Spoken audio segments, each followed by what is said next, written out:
أعوذ بالله من الشيطان الرجيم.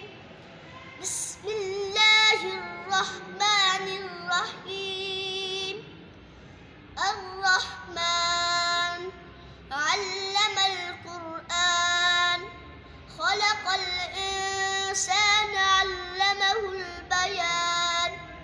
الشمس والقمر بحسبان والنجم والشجر يسجدان. والسماء رفعها ووضع الميزان ألا تطغوا في الميزان وأقيموا الوزن بالقسط ولا تخسروا الميزان